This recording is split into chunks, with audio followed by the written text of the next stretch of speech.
Lucas's face was twisted into a sneering, hate-fueled grimace. He hated the pain in his arms and shoulders as he pulled up on the bar, hated it, yet also loved it. With each strain of exertion he was getting stronger, his muscles were getting harder. Every day he spent long hours at the computer. All that time sitting immobile in front of a screen was enough to make a body go soft. Lucas didn't intend to allow that to happen. He was 20 years old enough for a sedentary lifestyle to begin to take effect on his physique. Like any warrior engaged in combat, he had to make sure that he was battle-ready. He wasn't alone in this. He was one component of a much larger machine. His muscles burned as he attempted another pull-up and succeeded. He was at one more than his previous best of 29. When he had first started his fitness regime earlier in the year, he had never imagined that he might be able to do 30 pull-ups. At the time, he had barely managed 10. Yesterday and the day before, he had attempted the 30th but failed each time, his arms shaking with exertion and losing their battle with the force of gravity. But today he felt more confident. As he pulled up for the 30th time, and the veins bulged in his pockmarked forehead and his face became screwed up tight with exertion, he groaned the word 30, and as he surrendered to the laws of physics, he kissed the bar. Dropping to the floor and landing on his bare feet, he whispered, "Yes," and punched the air.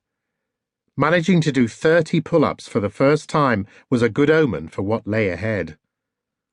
Lucas wiped his face on a towel and pulled on his vest and sweatshirt. He slipped on a pair of trainers over his old football socks, did up the laces and made his way over to the desk in the middle of the room. The building in which they were squatting was an old office block. Building developers were hoping to renovate it and make it into luxury flats, but they appeared to have run out of money, which meant that Lucas and his friends and fellow activists got to stay, for the time being at least.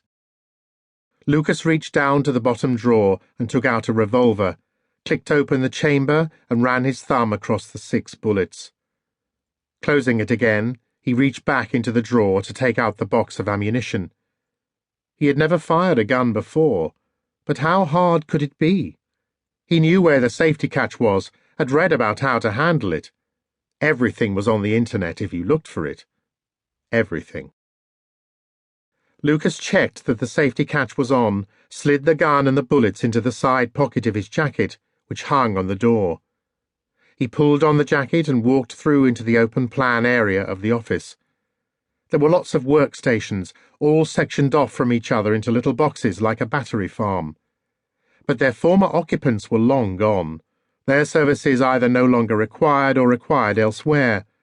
And now he lived here, surviving, flourishing even, in the wreckage of capitalism. What he was going to do today would be the start of an ongoing campaign of direct action. Lucas's brothers and sisters around the world had closed the first chapter in the narrative that he was helping to shape. The movement had grown organically so far. Their anonymity was crucial to their survival. The concept of a leader was anathema to what the organization stood for, but nonetheless Lucas was, if not a leader, then a pioneer. Non-violence had served its purpose. There were other methods available now, methods that could be, indeed should be, deployed for the first time.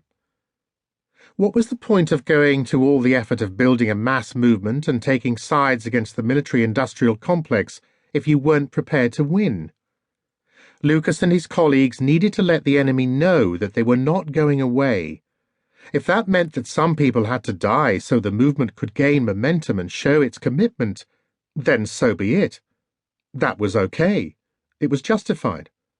He wasn't the only one who felt like that. There were others. Peaceful protest only worked up to a point. But this was a war, and in war there are casualties.